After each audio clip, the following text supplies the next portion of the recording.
My wife secretly siphoned $250, $0 from our joint account to buy a house with her ex-boss while we were supposed to be saving for our child's surgery, and now she's claiming I owe her for emotional damages. Can I legally fight this? Hello everyone. Before we begin today's video, I need your help. We've noticed that the channel is losing traction, and subscribing is one of the best ways you can support us. It's quick, free, and allows us to continue bringing you great content. Your support means everything. Let's keep this channel growing collectively. Thank you very much. Now let's begin the video, using a throwaway for obvious reasons with certain specifics modified to preserve anonymity. I never thought I'd be the guy to find out my wife was cheating on me, let alone uncover her secret life through something as mundane as a bank statement. The craziest part. It all started with a small, almost insignificant detail that spiraled into a nightmare I couldn't wake up from. I still remember the moment I first noticed something was off, like an itch I couldn't scratch. My wife, Lisa, and I had been together for over 10 years. We had our flaws, sure, but I genuinely believed we were solid. We built a decent life, 2 kids, a house in the suburbs, steady jobs. We weren't rich, but we managed, or so I thought. It all began around late last year. Lisa had been acting strangely, more secretive with her phone, disappearing into the bedroom for long periods, and she'd get defensive if I asked her about her day. At first, I chalked it up to stress from work or the kids, but then came the small cracks. One day, I noticed she was unusually nervous when I asked about the bank account. She brushed it off, saying she was just managing the household bills and that I shouldn't worry. But I had a gut feeling, like a nagging suspicion I couldn't ignore. I decided to check the bank statement myself. I wasn't snooping, just curious. You know how it is when something feels wrong, you check. What I found hit me like a punch in the gut. Over the past 6 months, Lisa had siphoned off nearly $250, $0 from our joint account. It wasn't a small, impulsive purchase. This was a deliberate, calculated theft. The money was used to buy a house with her ex-boss, Tom. That's right, an ex-boss who she'd been secretly seeing behind my back. And the worst part, she was claiming I owed her for emotional damages because I supposedly caused her stress by catching her. I couldn't believe what I was seeing. It was like every trust I had built in our marriage was being shredded apart right then and there. I had never suspected she was capable of something so cold, so calculated. She lied about where the money was going, told me she was just saving for our kids' future, and then I find out she was literally buying a house with a man she used to work for, while I was at home, working my ass off for a family she was secretly betraying. That moment, holding the bank statement in my hands, I felt a mix of rage, disbelief, and heartbreak. How could she do this? How could she lie so effortlessly? I kept thinking about the countless nights I stayed up, worrying about bills, about providing for our family, all while she was sneaking around, planning her escape with her ex. It was like I was living with a stranger, someone I no longer recognized. And then, of course, she denied everything when I confronted her. Lisa spun a web of lies. She wasn't siphoning money. She was just trying to get ahead, and the house with Tom was just a business investment. She claimed I was overreacting, that I was paranoid, that I was jealous. She called me insecure and controlling when I asked her directly if she was cheating. She told me I owed her for emotional damages because I'd hurt her feelings by questioning her loyalty. I was stunned. I'd never seen her like that, so bitchy, so dismissive, so dismissively cruel. It was like she was trying to gaslight me, make me feel crazy for suspecting her, but I knew better. I had proof, and I knew I wasn't going to let her get away with it. That night I sat alone in the dark, staring at the ceiling, trying to process what I'd just uncovered. My mind kept circling back to the money, the house, the lies. It was a betrayal on a scale I couldn't have imagined. I felt a deep, gnawing sadness alongside my anger. How could someone I loved so much do this to me, to our family, to our children? I realized I had a decision to make. Do I confront her again? Do I try to salvage what's left of our marriage? Or do I cut my losses and walk away? The truth was, I was furious, but I was also hurt, deeply hurt, and I knew I couldn't keep pretending everything was okay. That's when I started planning my next move, knowing that this wasn't just about money anymore. It was about trust, respect, and the future I thought I had with Lisa. The next morning, I couldn't focus. I kept replaying that moment I saw the bank statement.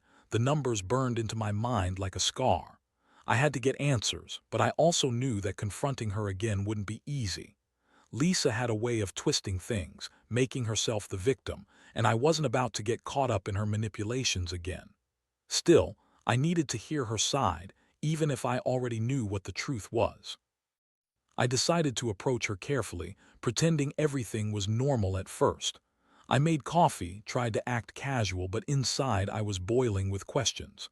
As she came into the kitchen, I saw her face, smug, dismissive, like she already knew she'd win this round. That made my blood boil even more.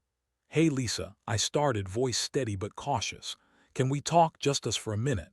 She looked at me, eyes narrowing, a fake smile creeping onto her face. "Sure, what's up?" I took a deep breath. "I've been going over the bank statements. I found some things I need to understand. About the money, about the house with Tom." Her expression flickered for a second, but she quickly recovered. "Oh, that's just a misunderstanding. I was trying to get ahead, that's all. You know how hard it is to save these days. I wasn't doing anything wrong." I clenched my fists. "You siphon off nearly $250,000, Lisa. While I was working my ass off to pay the bills, you were secretly stealing money to buy a house with your ex-boss. How is that getting ahead? Tell me the truth." Her eyes flashed with anger. "Don't accuse me of anything I didn't do. I was trying to improve our lives. You're just jealous because I'm making moves and you're too insecure to see it. That house isn't even with Tom anymore. It's just an investment property, a way for me to build something for the kids' future. You're overreacting." I shook my head. "That's bullshit, Lisa. I have the bank statements. I saw the transfers. You lied to me again and again. How long has this been going on? How long were you planning to keep this secret?" She crossed her arms, her tone turning bitchy. "You're making a big deal out of nothing. I don't owe you explanations. And frankly, I don't know why I even married someone like you. You never appreciated me. I've been carrying this family, and now you're acting like I'm the bad guy." That hit a nerve. I felt a surge of rage, but I kept my voice calm. "You've been lying, Lisa. That's what I see, and I want the truth. Are you sleeping with Tom? Is that what this is really about?" Her eyes widened for a second, then she laughed, cold, bitter. "Sleeping with Tom, please. That's your paranoia talking. I'm not some cheating slut. I've just been trying to secure our future, and if you can't see that, then maybe you're the one who's insecure." I was done with her lies. I told her I needed time to think, and I left the kitchen, feeling like I was drowning in a mix of anger, sadness, and betrayal. The shock was starting to wear off, replaced by a cold resolve. I wasn't going to let her manipulate me anymore. Over the next few days, I did more digging. I had a friend who was a lawyer, and I wanted to know what my options were legally. Could I fight for the money? Could I force her to explain herself in court? I knew that if I wanted to get to the bottom of this, I'd have to be smart and patient. Meanwhile, Lisa started acting even more bitchy and dismissive. She'd throw fits when I asked about the money, accuse me of trying to control her, say I was jealous of her success. She claimed I was the one cheating, not her. That was rich coming from her. She was the one sneaking around, lying, stealing. And yet, she still played the victim, crying about how I'd ruined her life with accusations. I felt my trust in her evaporating day by day. Every text, every call she made seemed suspicious now. I was beginning to see her for what she truly was, a manipulative, selfish woman who'd do anything to get what she wanted, even if it meant destroying her family. One night she snapped at me during dinner, saying I was crazy for suspecting her, that I was trying to ruin her happiness. That's when I realized I couldn't keep pretending everything was fine. I had to make a decision. I couldn't stay in this marriage with her lying, stealing, and playing the victim. I knew I had to plan my next move carefully, because I was dealing with a woman who was capable of anything: gaslighting, manipulation, even outright betrayal. But I was done being the fool. I'd find a way to expose her, one way or another. Over the next few days, I became obsessed with the idea of catching her in the act, or at least getting enough evidence to confront her once and for all. I knew I couldn't trust her to tell the truth, and I didn't want to be blindsided again by her lies. I started paying closer attention to her movements, her phone, her emails. Every little detail seemed suspicious now, and I wasn't going to let her manipulate me anymore. One night, I decided to install a discreet app on her phone. I knew it was risky, but I felt I had no choice. I needed to know if she was sneaking around, if she was still talking to Tom or anyone else. The app would give me access to her messages, calls, and location. I hated that I had to do it, but I was desperate for answers. I wanted to see the truth, raw and unfiltered. Within a day, I was getting notifications. Her texts were full of flirtatious messages, and she was clearly hiding something. One message from her read, "Can't wait to see you tonight. Don't forget the plan." I froze. That plan was her secret meetup with Tom. I was sure of it. I felt a mixture of rage and heartbreak. She was lying to my face, planning her betrayal behind my back. I decided I had enough evidence. I confronted her again, this time with everything laid out on the table. I told her I knew about the affair, about the money, everything. I wanted her to own up. Her face turned pale, and for a moment she looked genuinely scared. But then she snapped back into her usual bitchy attitude. "You're crazy," she spat. "All of this is just your paranoia. You're accusing me of things I haven't done. You're just jealous because I'm successful and you're not. I don't owe you an explanation for anything." I looked her straight in the eyes. "You siphoned off $250,000, Lisa, while I was working my ass off and trying to save for our kid's surgery. You were sneaking around, buying a house with Tom, and lying every step of the way. I've had enough of your bullshit. The truth is out, and I'm done playing your game." Her eyes blazed with fury. "You think you're so clever, don't you? You think you're entitled to my secrets. Well, I don't owe you anything. You're just a controlling husband who can't handle a woman who's trying to better herself." I shook my head, feeling numb.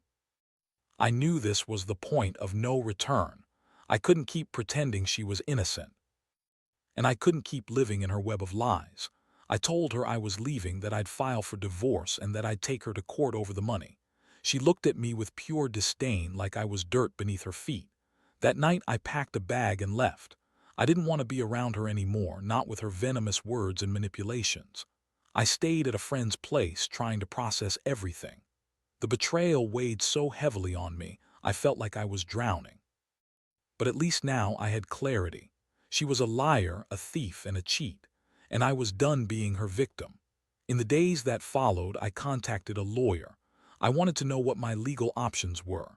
I needed to protect my rights, especially concerning the stolen money and the house she bought with Tom.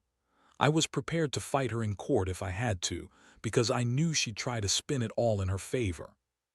Meanwhile, Lisa kept trying to text me, pleading, crying, claiming she was sorry and that she still loved me. But I didn't buy it. I saw through her manipulations now. She was just trying to keep me from exposing her, trying to save herself from the consequences of her actions. I realized I'd been blind for a long time, but now I saw everything clearly. I couldn't trust her anymore. I couldn't stay married to someone who lied, cheated, and stole from us. It was time to rebuild my life, even if it meant starting from scratch. The pain was immense, but I knew I had to do what was right for myself and for my kids. I had to cut her out of my life completely to move forward. The legal consultations were an eye-opener. I never imagined I'd need to fight for my own money, but here I was, learning that I had a solid case to recover the stolen funds and possibly even force her to explain her actions in court. The lawyer explained that since the money was siphoned from our joint account, I had a good chance of getting it back, especially if I could prove her intent to defraud. The house she bought with Tom was a different matter, but I had enough evidence to challenge her ownership claims.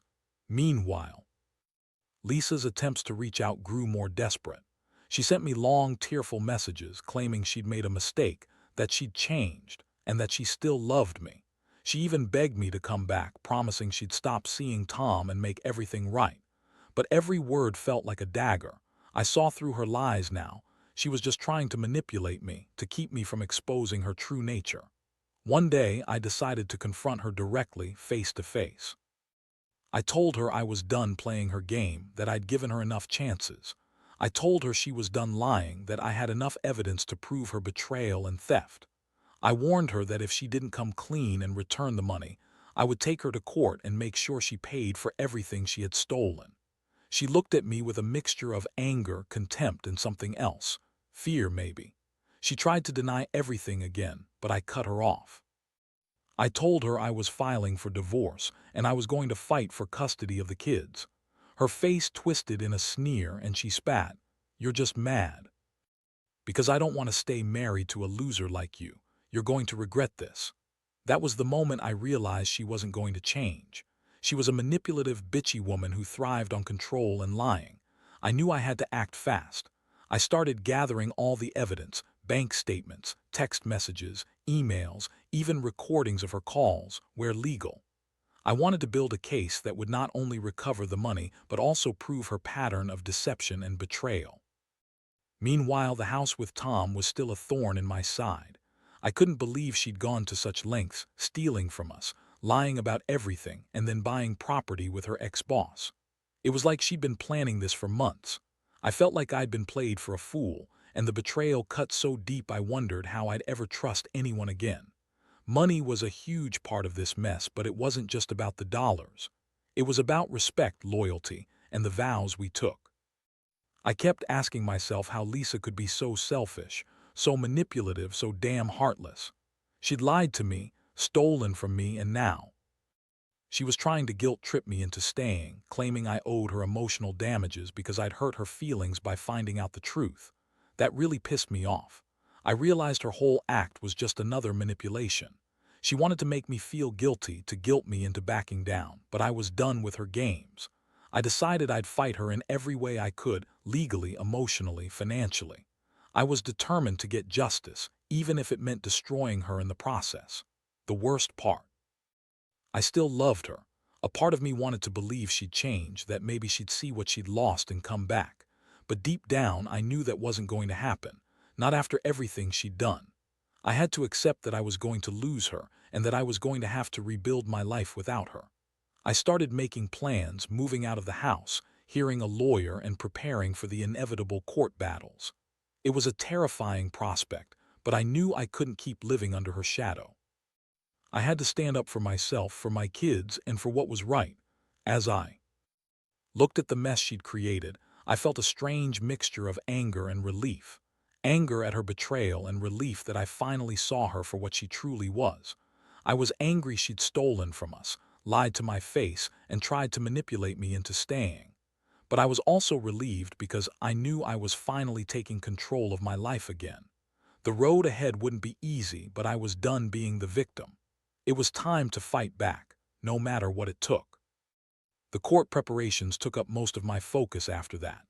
I spent days poring over every piece of evidence I had: bank statements, text messages, emails, even recordings where I could legally have them. I wanted to make sure I had a rock-solid case, not just to recover the money she stole, but also to prove her pattern of deceit and betrayal.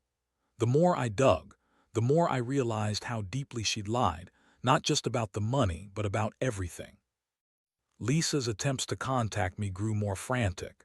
She would send angry texts accusing me of ruining her life, calling me jealous, insecure, and a host of other things. She'd try to guilt-trip me, saying I was the reason she had to go behind my back, but I didn't buy any of it. Her words were just more manipulation, a desperate attempt to cling to her image as the victim. I saw through her now. She was a master at gaslighting, twisting everything to make herself look innocent. One day, she showed up unexpectedly at my new place. I wasn't expecting her, but there she was, standing in front of me with that bitchy smirk on her face. She tried to act like she was there to talk, but I knew better. She was just trying to intimidate me, to get me to back down. I told her clearly that I wasn't going to listen to her lies anymore, that I was done being manipulated. She shot back with her usual venom. "You think you're so smart, don't you? Well, I'll make sure everyone knows what a failure you are. You're just jealous because I'm finally doing better without you." Her words stung, but I kept my composure. I told her I was filing for divorce, that I was going to fight for custody of the kids, and that I had enough evidence to blow her lies out of the water. That was the turning point. I decided I wasn't going to let her drag me down anymore. I pushed forward with the legal process, knowing that exposing her for what she truly was, an unfaithful, manipulative thief, was my best shot at justice. I also started to think about how I'd rebuild my life after this storm. I'd lost a lot, but I still had my kids, and I was determined to give them a stable, honest future. Meanwhile, Lisa's false accusations kept coming. She claimed I was abusive, controlling, even trying to keep her from her happiness. She had a way of twisting facts, making herself look like the victim, even though everyone who knew us could see through her act. I knew I had to stay strong and let the evidence speak for itself. I was tired of her lies, tired of her games. As the court date approached, I felt a strange mix of anxiety and relief. I knew the truth was on my side, and I was ready to fight for what was mine. The money she stole, the house she bought with her ex-boss, her lies, all of it was going to come out into the open. I wasn't going to let her manipulate her way out of this one. The hardest part was facing the reality that I might lose her, lose the woman I once loved. But I also knew that staying in a marriage built on lies and betrayal was no longer an option. I had to protect myself, my kids, and whatever shred of dignity I had left. I promised myself I wouldn't let her win, no matter what. In the end, I realized I'd learned some hard lessons. Trust is fragile and betrayal cuts deep. But I also learned that standing up for yourself, even when it's terrifying, is the only way to reclaim your life. I was ready to face whatever came next, court battles, heartbreak, or starting over. Because at the end of the day, I knew I deserved honesty, respect, and a future free from her lies. The court date finally arrived, and I felt a strange mix of exhaustion and resolve. I knew I had everything lined up, the evidence, the documentation, the witness statements if needed. Lisa, of course, showed up with that. Same bitchy smirk, trying to act like she was the victim. But I could see the cracks in her facade, the nervous glances, the way she avoided eye contact when I presented the facts. When the lawyer started laying out my case, showing the bank transfers, the texts, and the proof of her buying the house with Tom, it was like watching a bad actor get caught in her own lie. Lisa's face went pale, her usual arrogance melting away. She tried to argue, to spin her usual manipulations, but the judge wasn't buying it. The evidence was overwhelming. She, stolen from us, lied to my face, and betrayed everything we built together. The judge ordered her to return the stolen money minus some legal fees and to clarify her ownership of the house. She was also ordered to pay child support and to give full custody of the kids to me, given her unstable behavior and her pattern of deception. Watching her reaction was almost satisfying, her bitchy attitude turning into a defeated glare. After the court, I felt a huge weight lifted from my shoulders. I knew I'd won the legal battle, but the emotional scars remained. Still, I felt a sense of closure, like finally closing a chapter I never wanted to open. I saw her one last time standing outside the courthouse, her face twisted in anger and frustration. She tried to come over to manipulate me one last time, but I just looked at her and walked away. The aftermath was a mix of relief and heartbreak. I moved out of the house permanently, took steps to rebuild my life, and started focusing on my kids. The betrayal had rocked me to my core, but I realized I was stronger than I thought. I learned that honesty and integrity matter more than anything, and I refused to let her steal any more from me, emotionally or financially. Lisa's life took a turn, too. She lost the house, her reputation was damaged, and she was left to face the consequences of her actions. She tried to reach out a few times, but I kept my distance. I knew I couldn't trust her anymore, and I didn't want to be pulled back into her web of lies. Looking back, I see this as a brutal but necessary lesson. Trust can be shattered in a moment, but reclaiming your life is possible if you're willing to face the truth head-on. I don't regret standing my ground, no matter how hard it was. I learned that sometimes the only way to find peace is to fight for it, by exposing lies, fighting for justice, and choosing to move forward. Now I focus on rebuilding my relationship with my kids and creating a future based on honesty and respect. I still feel pain, deep, raw pain, but I also feel hope, because I know I've survived the worst and I've come out stronger. That betrayal didn't define me, my choices did, and I choose to live a life of integrity, far away from the shadows of her deception.